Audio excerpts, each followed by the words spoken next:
નમસ્કાર વિદ્યાર્થી મિત્રો, હું છું Rohan Raut from SM high school. તો આજે હું તમને શીખવવા જઈ રહ્યો છું કમ્પ્યુટર ચેપ્ટર 1 ધોરણ 11 મલ્ટીમીડિયા. તો સૌથી પહેલાં આપણે જોઈએ કે કમ્યુનિકેશન એટલે શું?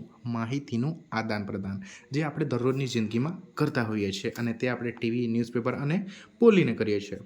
હવે આપણે એક એક્ઝામ્પલ જોઈએ છે કે હું કોઈને મેસેજ મોકલું છું, તેની કંઈક અસર પડશે સામેવાળા પર. હવે હું મેસેજ પ્લસ ફોટો મોકલું છું તો એની અસર થોડી વધુ પડશે. હવે જો હું message plus photo plus audio send કરું છું તો એની અસર હજી થોડી વધુ પડશે.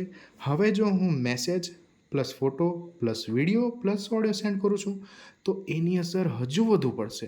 તો તમે જુઓ છો વિદ્યાર્થી મિત્રો, જેવી રીતે જેમ માહિતી આપવા માટે હું માધ્યમો વધારતા જાઉં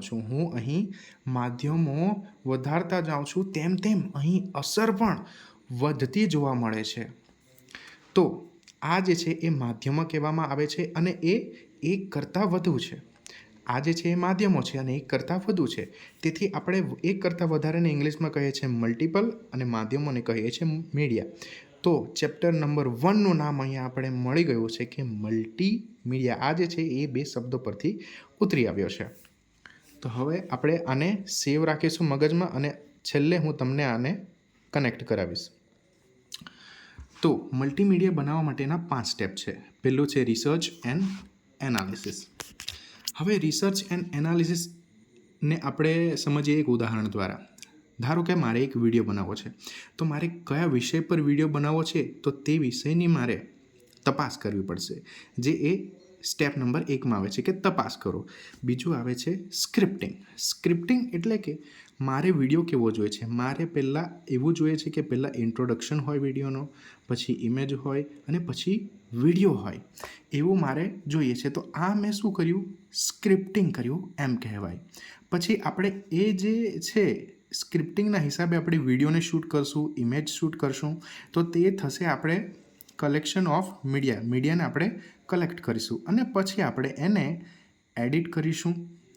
એ જે આપણે વિડીયો, ઓડિયો અને ઇમેજ લીધી તેને આપણે પછી એડિટ કરીશું અને એડિટ કર્યા બાદ જો આપણે પ્રિવ્યૂ જોઈશું, જે સ્ટેપ નંબર 5 છે કે આપણે ટેસ્ટ કરીશું કે શું એ વિડીયો આપણા રિક્વાયરમેન્ટ હિસાબે બરાબર થયો છે. જો થયો છે તો પછી આપણે વિડીયોને સેવ કરી લઈશું. હવે મલ્ટીમીડિયાનું આપણે વર્ગીકરણ જોઈશું. મલ્ટીમીડિયાને 2 ભાગોમાં વહેંચવામાં આવ્યું છે. એક છે સંવાદિત અને બીજું છે અસંવાદિત. સૌથી પહેલાં આપણે સંવાદિતને જોઈએ. આમાં જે છે એ મિત્રો વન વે કમ્યુનિકેશન હોય છે. જેમ કે જૂના ટીવીમાં આપણે ન્યૂઝ જોઈએ છે ને. તો ન્યૂઝમાં એવું થાય છે કે આપણને માહિતી મળે છે, બટ આપણે જો કંઈ રિપ્લાય કે કમેન્ટ કરવો હોય તો આપણે કરી શકતા નથી. તેથી આ જે છે એ વન વે કમ્યુનિકેશન છે. સેમ વસ્તુ આપણે રેડિયોમાં પણ જોવા મળે છે કે આપણે સાંભળ્યા જ કરીએ છીએ પણ આપણે કંઈ રિપ્લાય કરી શકતા નથી. તેથી આ પણ જે છે એ વન વે કમ્યુનિકેશન છે. અને ન્યૂઝપેપર તો આપણે જોઈએ છે કે આપણે તેમાંથી માહિતી મેળવી શકીએ છીએ પણ આપણે કંઈ રિપ્લાય કરી શકતા નથી. તેથી આ પણ જે છે એ વન વે કમ્યુનિકેશન જ છે. તેથી આની અસર ઓછી જોવા મળે છે. હવે જોઈએ વધુ અસરવાળું, જે છે સંવાદિત. હવે સંવાદિતની અંદર 2 વે કમ્યુનિકેશન થાય છે. કઈ રીતે? ઉદાહરણ દ્વારા સમજીએ. પહેલું જ ઉદાહરણ છે યુટ્યુબ. મિત્રો, આજના જમાનામાં આપણે યુટ્યુબ યુઝ કરીએ જ છીએ.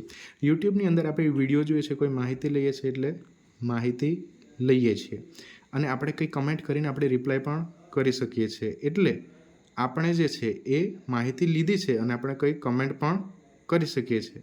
તેથી આ જે છે એ કમ્યુનિકેશન 2 વે કમ્યુનિકેશન કહેવાય. ઇન્સ્ટાગ્રામમાં પણ આપણે સેમ વસ્તુ કરીએ છીએ કે આપણે વિડીયો લઈ શકીએ છીએ, માહિતી લઈ શકીએ છીએ અને એનું કમેન્ટ પણ કરી શકીએ છીએ. તેથી આમાં પણ 2 વે કમ્યુનિકેશન છે એમ આપણે કહી શકીએ છીએ. સેમ વસ્તુ આપણે ફેસબુકમાં કરી શકીએ છીએ કે આપણે વિડીયો જોઈ શકીએ છીએ અને કમેન્ટ પણ કરી શકીએ છીએ, એનો રિપ્લાય પણ કરી શકીએ છીએ. તેથી આ પણ 2 વે કમ્યુનિકેશનમાં આવે છે. તેથી આવી બધી વસ્તુઓ જેમ કે વિડીયોને લાઈક કરવું, સબસ્ક્રાઈબ કરવું, ફોલો કરવું, એ બધું યુઝર સાથે ઇન્ટરેક્ટ કરાવે છે અને તેથી યુઝરને જે છે એ એનો ભાગ છે એવું ફીલ કરાવશે. તેથી આની અસર વધુ થાય છે. અને જો આ વધુ અસરવાળા પ્લેટફોર્મ પર આપણે વધુ અસરવાળી મલ્ટીમીડિયા એટલે કે વિડીયો જો આપણે નાખશું તો ઘણા બધા ચાન્સ છે કે આપણો વિડીયો વાયરલ થાય. Thank you so much. આ જ હતો મલ્ટીમીડિયાનો પાવર.